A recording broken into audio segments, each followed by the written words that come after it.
اعوذ باللہ من الشیطان الرجیم بسم اللہ الرحمن الرحیم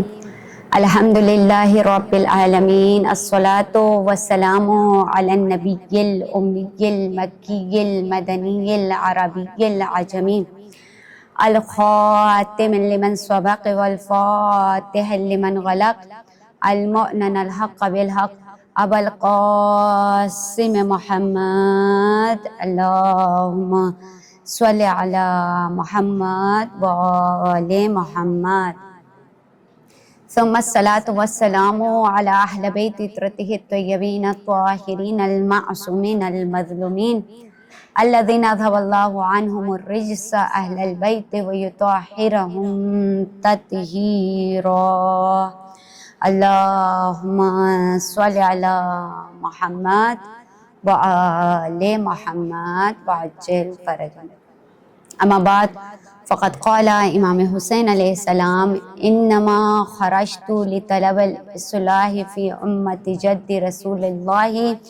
صلی اللہ علیہ وآلہ وسلم صلوات اللہم صلی علی محمد وآل محمد وعجل فرجهم. عزت مند سامعین کرام السلام علیکم ورحمۃ اللہ وبرکاتہ. آج کی نشست میں کہ جو ہمارا موضوع چل رہا ہے امام حسین علیہ السلام کربلا میں طلب اصلاح کے خاطر معاشرے کی اصلاح کے خاطر مدینے سے نکلے ہیں، اس عنوان سے آج جس چیز کا ذکر کرنا چاہوں گی کہ یعنی جو امام حسین علیہ السلام نے انقلاب برپا کیا، احتجاجاً کھڑے ہو گئے دین اسلام کی بقا کے لیے، دین اسلام کو قائم و دائم رکھنے کے لیے، اس میں امام حسین علیہ السلام کے اگر ہم اس انقلاب کو دیکھیں تو وہ انقلاب پوری امت اسلامیہ کی نجات کا انقلاب ہے، توحید کی سربلندی اور انسانیت کی آزادی کا پیغام لے کر آیا تھا جو امام حسین علیہ السلام مدینے سے کربلا تک لے کر آئے تھے. یعنی اسلام کو سربلند کرنا، یعنی اسلام کو فخر سے بلند کرنا امام حسین علیہ السلام کے انقلاب کا مقصد تھا. اور امام حسین علیہ السلام ایک فرد نہیں تھے کہ جو وقت کے یزید کے خلاف کھڑے ہوئے تھے، بلکہ وہ ایک ایسے رہبر، ایک ایسے رہنما کی صورت میں آئے کہ انہوں نے اس تحریک کو اس رہبریت کے دائرے میں عظیم ترین تحریک بنا دیا، اور واقعاً ایسا عظیم ترین تحریک بنا دیا کہ آج بھی ہم کہتے ہیں کہ کربلا ایک زندہ معجزہ ہے. عزت مند جب امام حسین علیہ السلام اس انقلاب کے خاطر، اس تبدیلی کی خاطر، اس اصلاح کے خاطر جب مدینہ سے نکل رہے ہیں تو امام حسین علیہ السلام نے تنہا اس انقلاب کے لیے، اس تحریک کے لیے یا اس طلب اصلاح معاشرے کے لیے جب امام حسین علیہ السلام نکلیں تو امام حسین علیہ السلام کی اس رہبریت کے، اس تحریک کے دائرے میں بہت سارے افراد ہیں جنہوں نے اپنا کردار ادا کیا، چاہے اس میں خواتین ہوں، چاہے بچے ہوں، چاہے نوجوان ہوں، چاہے غلام ہو، بزرگ ہو، یہاں تک کہ کربلا میں ہمیں ہر ایک کا ایک کردار نظر آتا ہے. کربلا میں تمام افراد کا کردار ادا کرتے ہوئے ہمیں نظر آتے ہیں کہ ان سب کی بقائیت، یعنی ان سب کی امام حسین علیہ السلام پر جو ایمان کی مضبوطی تھی، اس کے ذریعے سے امام حسین علیہ السلام نے اس اتنے بڑے انقلاب اور تحریک کو پورے آنے والے قیامت کے لیے برپا کیا کہ جو یہ بتلا رہا ہے کہ جب جب اس اسلام کی سربلندی ہوگی وہ تب ہوگا کہ حسین علیہ السلام نے اس اسلام کی سربلندی کے لیے اپنے سر کو کٹا دیا. درود پڑھی محمد وآل محمد پر، اللہم صلی علی محمد وآل محمد وعجل فرجهم. عزت مند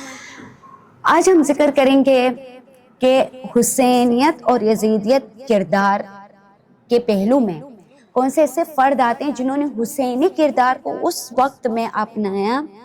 اس کردار کو، اس فرد امام حسین علیہ السلام نے وہ ان کو پتہ ہے کہ ان کی ذاتی خصوصیات کیا ہیں، ان کی ذاتی شخصیت کیا ہے، وہ علی و فاطمہ کے فرزند ہیں، وہ نواسۂ رسول ہیں، وہ ان کی اہمیت ایک الگ ہے۔ لیکن جو امام حسین علیہ السلام کا مقصد ہے، امام حسین علیہ السلام جس مقصد کے تحت کربلا میں آئے ہیں، امام حسین علیہ السلام کے اس مقصد کو یعنی حسینی کردار کو ان افراد نے سمجھا، اور حسینی کردار کے اس دائرے میں رہتے ہوئے پھر انہوں نے امام حسین علیہ السلام کا اس تحریک میں، اس انقلاب میں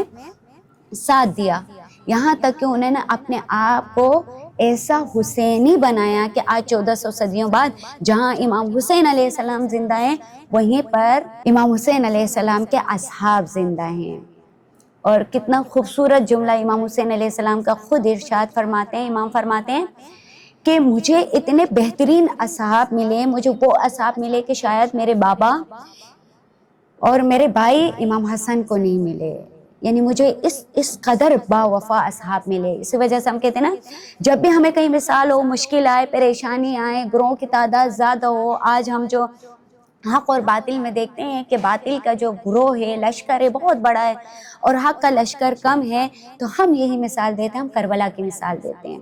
کہ کربلا میں حق کے راستے پر کم افراد موجود تھے، لیکن ان کی بقا آج تک ہے، ان کے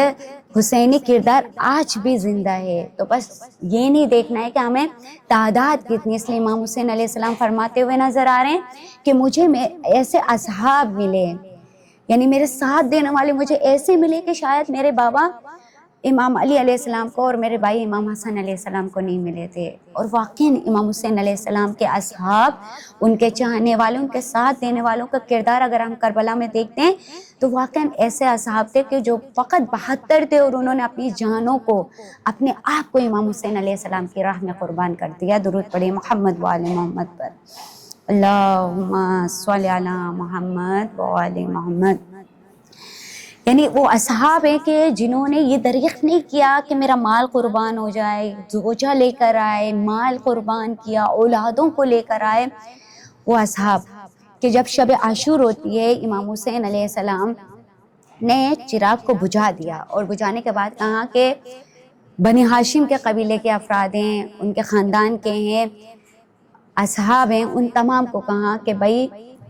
چراغ کو بجھا دو، یا بس چراغ کو بجھا دو، تاکہ اگر کوئی جانا چاہتا ہے آج، کیونکہ کل بڑا کٹھن اور مشکل وقت آنے والا ہے، اگر ابھی بھی کوئی جانا چاہتا ہے تو وہ اپنے آپ کو شرمائے نہیں، ہم چراغ کو بجھا دیتے ہیں، اندھیرے میں نکل جائے۔ اور جب تھوڑی دیر بعد چراغ کو جلایا گیا تو تمام کے تمام اصحاب اپنی تلواریں گردنوں پر لے کر کھڑے تھے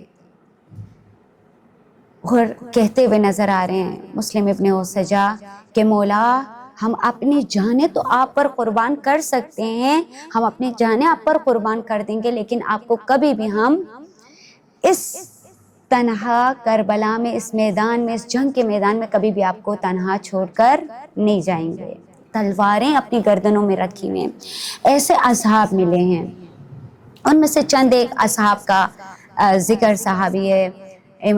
رسول خدا بھی ہیں، کچھ صحابی مولا کائنات بھی ہیں، اور خود امام حسین علیہ السلام کے اصحاب میں ایسے ایسے لوگ ہیں کہ جو واقعاً ان کی معرفت نہیں رکھتے، لیکن ان کو جانتے نہیں، پہچانتے نہیں، لیکن ان کی معرفت رکھتے ہیں، ان کی معرفت رکھتے ہوئے وہ کربلا تک پہنچے۔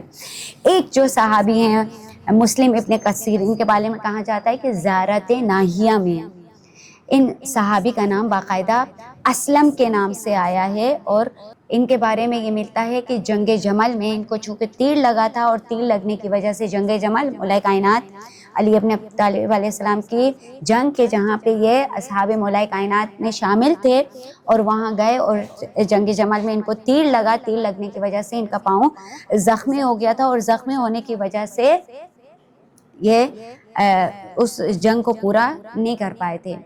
لیکن یہ رہتے کوفہ میں تھے۔ اور جب ان کو معلوم ہوا کہ امام حسین علیہ السلام، جب جناب مسلم ابن عقیل کو خطوط لکھے گئے، ان خطوط کو لکھنے والے بھی جناب مسلم ابن کثیر ان میں سے ایک ہیں،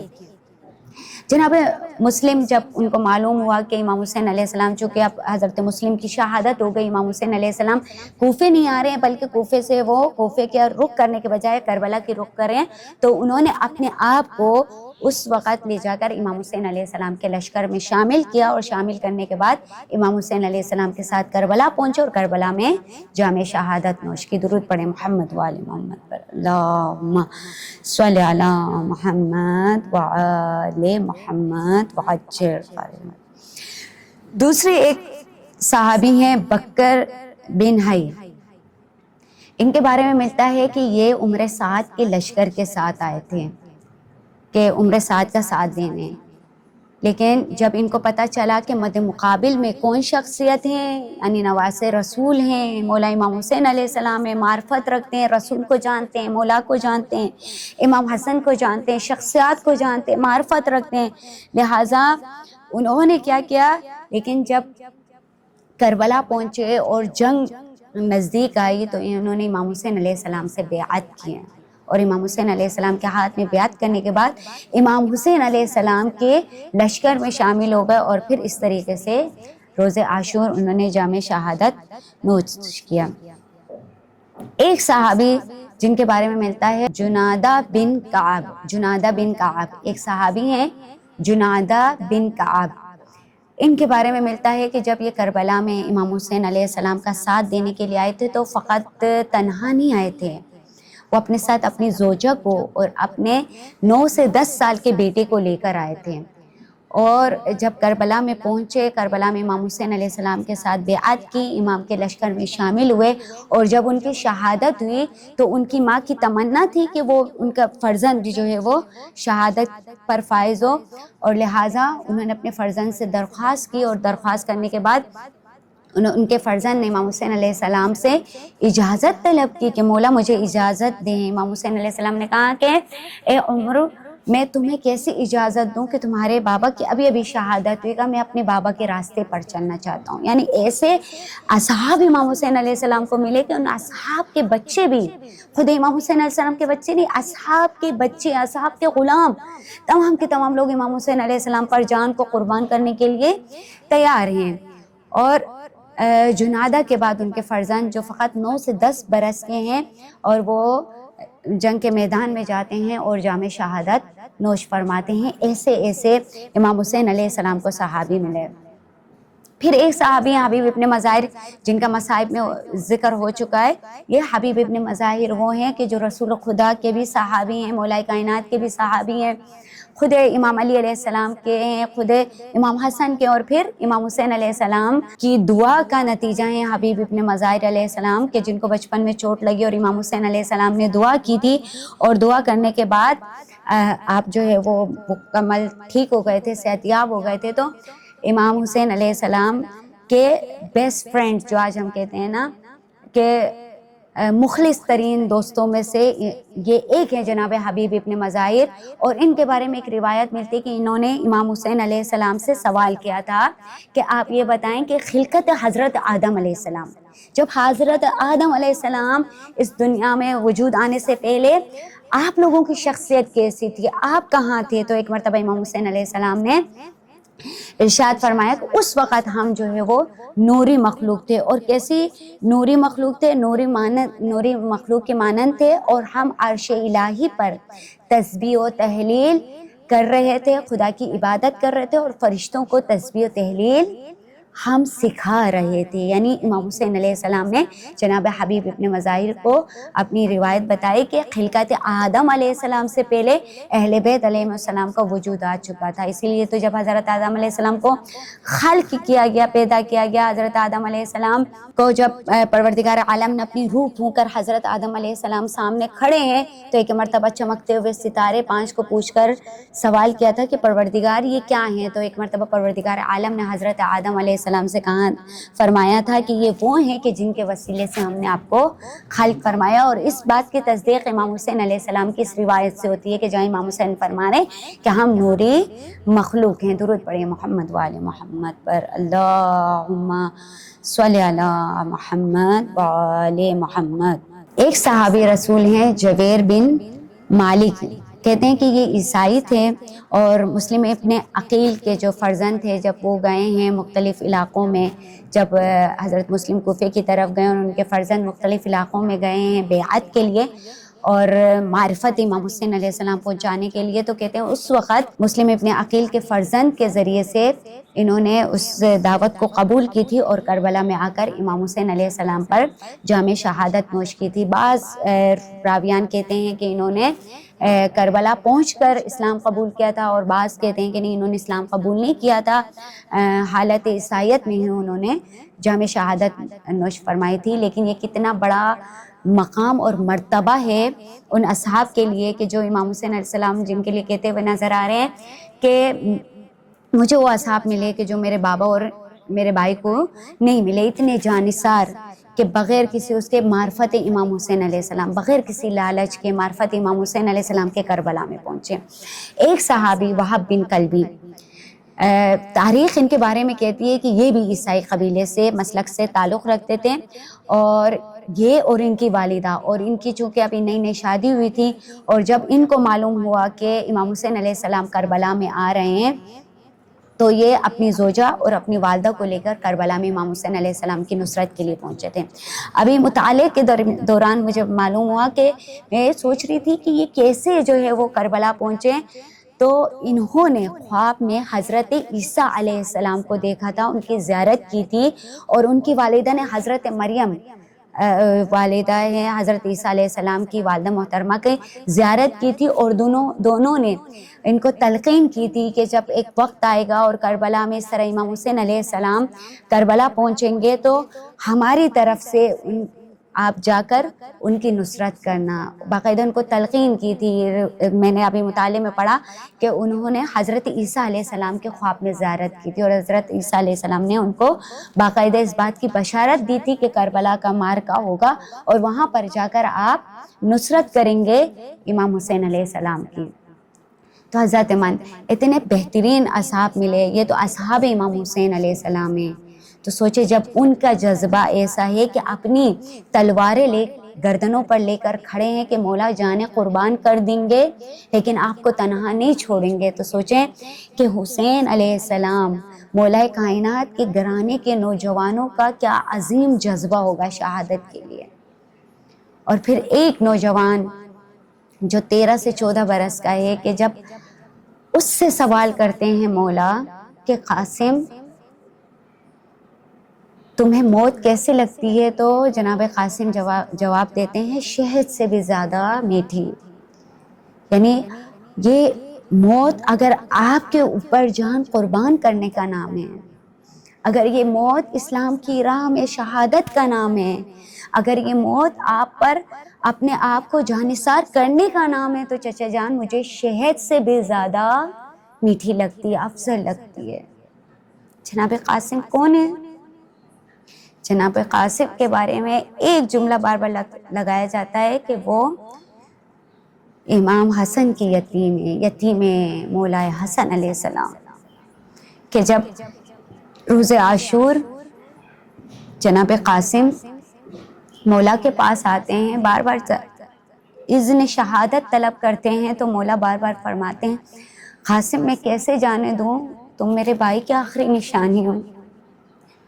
میں جب چاہتا ہوں کہ اپنے بھائی کی زیارت کروں قاسم میں آپ کو دیکھ لیتا ہوں، میں کیسے آپ کو اجازت دوں۔ جناب قاسم چھوٹے ہیں، آتے ہیں خیمے میں، ایک جانب اپنے دونوں گھٹنوں کے بر سر نیچے کر کے قاسم گریہ کر رہے ہیں۔ جناب ام فروہ ہے، دیکھ رہی ہیں کہ ہر ماں کا فرزند شام شہادت نوش کر رہا ہے۔ قاسم ابھی تک گئے نہیں کہ لوگ مجھے یہ نہیں کہیں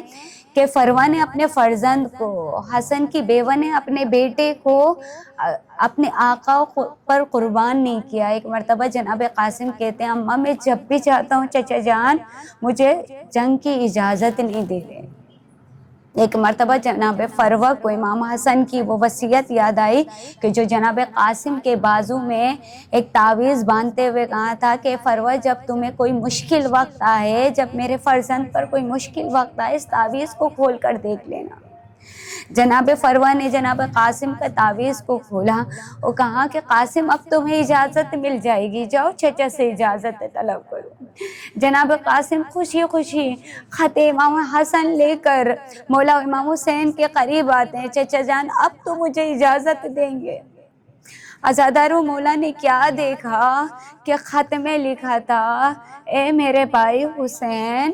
جب تم کربلا میں خود کو تنہا پاؤ تو دیکھو میں کربلا میں تمہاری نصرت کے لیے نہیں آ سکتا، لیکن میری طرف سے میرے فرزند قاسم کو اجازت ضرور دینا۔